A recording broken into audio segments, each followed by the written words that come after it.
На краю маленького городка, в типичной фермерской местности, проходил аукцион, который привлекал внимание местных жителей. Гомон голосов, смех детей и треск деревянных лавок смешивались с запахом свежего хлеба и запеченного мяса. Среди множеств предметов, выставленных на продажу, находились старинные вещи, инструменты и несколько лошадей. Но, несмотря на всю эту суету, маленькая девочка по имени Кира была сосредоточена на одной единственной клетке. Когда дошла очередь до клетки с брошенной собакой, все вокруг словно замерло. Пес выглядел ужасно, его тело было истощено, шерсть покрывала сгустки кровяных пятен, а одна из лап была сломана. Надежды на его спасение не было. Многие зрители проходили мимо, бессердечно игнорируя его страдания. Кира, похудевшая от волнения, посмотрела на своего отца, который стоял рядом с выражением недовольства на лице. «Это просто бездомная собака, Кира. Зачем тебе это? Ты ведь даже не знаешь, как за ним ухаживать», — сказал он, пытаясь отвратить ее от этого затеи. В то время как дети вокруг шутливо подбирали игрушки и одежды, Кира чувствовала, как ее сердце разрывается от боли за эту несчастную судьбу. Но ее желание спасти это существо было сильнее, чем сомнение отца. Она знала, что не может оставить его там. Мягкие, полные надежды глаза пса привлекали ее как магнит. «Я куплю его», – произнесла она, протянув одну монету. Аукционер, удивленный ее решимостью, кивнул. Зрители начали перешептываться, когда Кира вышла, держа клетку с беднягой в своих руках. Подходя к клетке, Кира присела на корточки и протянула руку через прутья. Собака, казалось, долго ждал этого момента. Впервые за долгое время он не отпрягивал от нее. Его грустные, уставшие глаза встретились с ее любящими, полными жизни глазами, и в этот миг между ними возникла невидимая связь. Кира почувствовала, что это была не просто случайная встреча, а то, что должно было произойти. Отец Киры, стоя рядом, наблюдал за этой сценой. Он почувствовал, что это начало чего-то важного, не только для собаки, но и для них с Кирой. В его сердце закипели переживания. Может быть, она права? Он не мог заставить себя отвернуться от того мгновения, когда их взгляды встретились и, казалось, знали друг о друге все. Кира и ее отец везли собаку в ветеринарную клинику, опережая все мысли о том, что могло бы произойти. Отец настраивался на худшее, но Кира была полна надежды. Она не могла представить, что существует мир, в котором бездомные животные оставались бы одни, и от этого ей становилось еще больнее. Когда они прибыли в клинику, ветеринар доктор Кейт встретила их с профессиональным, но добрым лицом. Она осмотрела удачу с заботой и вниманием, затем с грустью сообщила: «Если удача на его стороне, он выживет». Эти слова на мгновение подстегнули сердца Киры и ее отца. К тому времени, когда они выходили из клиники, Кира объявила, что его имя будет «Удача». В этот момент ее надежда обросла смыслом. Каждый день Кира приходила в клинику, несмотря на учебу и домашние дела. Она старалась ухаживать за Удачей, приносила ему игрушки, угощала собачьими лакомствами и, что самое важное, каждый раз говорила о том, как сильно его любит. Удача, изначально замкнутый и испуганный, постепенно начал показывать признаки улучшения. Его блестящие глаза вновь наполнились жизнью. Ветеринар заметила, что у собаки появилась причина жить. Это были ее нежные руки и детская доброта. Она удивлялась, как простая забота может менять судьбы.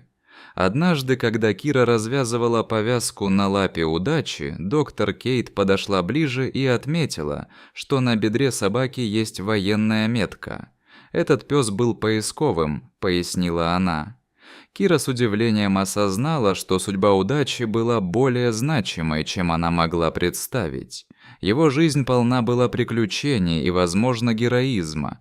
что еще больше укрепило ее решимость сделать все возможное, чтобы помочь ему. Однажды в клинику пришел молодой человек по имени Мэтью Уилл. Его глаза были полны тревоги и надежды, когда он спросил, не видела ли кто-нибудь его потерянного лучшего друга. Он был бывшим напарником удачи и искал его с тех пор, как пес пропал. Кира, не ожидая такой встречи, вскоре поняла, что именно он и был тем человеком, который пережил трудные времена без удачи. Когда удача увидел Мэтью, его грустный взгляд стал живым, и он забыл о боли, бросившись к Мэтью. Они обнялись, и в воздухе витала благодарность. Кира смотрела на эту встречу и понимала, что теперь она узнала, как много значил этот пес для обоих. Это было не просто спасение, это было восстановление связи. После долгих разговоров Кира и Мэтью пришли к соглашению. Удача будет жить у Мэтью, но Кира сможет навещать его. Они знали, что это решение было правильным.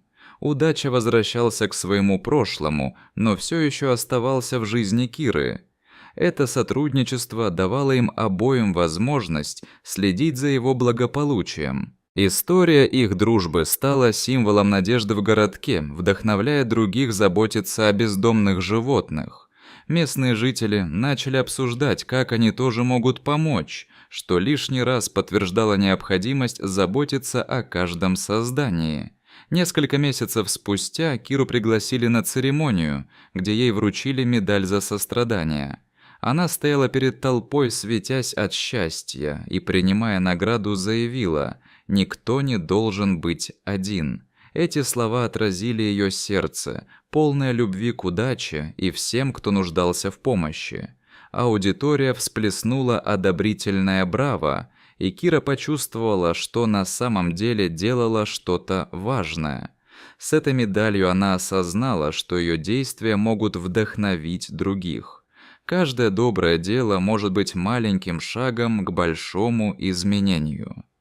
Каждую субботу Кира ездила к Мэтью, где удача наслаждался жизнью на природе. Они гуляли по красивым цветущим полям, собирали цветы и обучали удачу новым трюкам.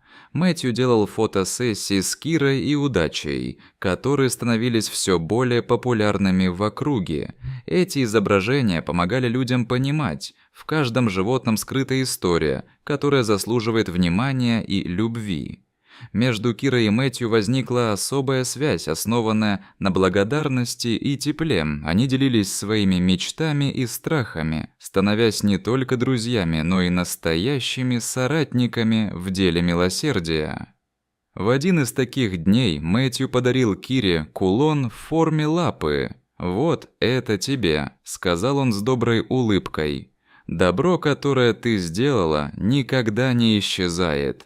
Каждый раз, когда ты посмотришь на этот кулон, помни, что твое сердце – это лучшее, что ты можешь подарить». Кира смотрела на кулон с широко открытыми глазами, полными чувства. «Спас ли ты удачу?» – спросила она, понимая, что он тоже ценит свою дружбу. «Да», – ответил он с уверенностью, и Кира поняла, что их связи крепче, чем она могла себе представить. История Киры вдохновила сотни людей жертвовать деньги приюту. На следующий день в газетах появились статьи о ее добром деле, и вся округа была полна обсуждений о важности заботы о животных. Вернувшись в школу, Кира рассказала своим одноклассникам о удаче и показала фотографии. Она активно вовлекалась в проекты по защите животных, проводя время с различными щенками в приюте. В особенности она познакомилась с маленьким черным щенком по имени Блэк, который быстро завоевал ее сердце. «Ты такой же, как удача, только еще более милый», – смеялась Кира, обнимая нового друга. Этот щенок стал ее радостью и надеждой на будущее.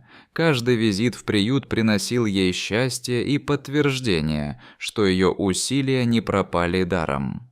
Прошло несколько месяцев, и однажды Кира снова приехала к Мэтью. Удача выбежал с радостным лаем на крыльце, оставляя следы на снегу. Этот момент стал одним из самых лучших в ее жизни, когда они снова воссоединились после разлуки. Однажды, сидя у камина в доме Мэтью, он сказал Кире: «Без тебя нас бы не было». Она улыбнулась и ответила: «Если бы не удача, я бы не узнала, что такое настоящая доброта». Удача, лежа между ними, отражал теплый свет камина в своих глазах, а Кира с Мэтью продолжали дружеский разговор, погружаясь в свои мысли. Перед отъездом Киры Мэтью больше не мог сдержать свои чувства. Он сказал, что их дружба – это самое ценное, что они имеют, но Кира, как всегда, удивила его своим ответом. Это была любовь. Они понимали, что все происходящее вдохновляло не только их, но и других людей вокруг. Снег легким покрывалом закутал землю, оставляя следы их шагов. И в этот теплый вечер они оба узнали: спасая кого-то, мы спасаем и себя.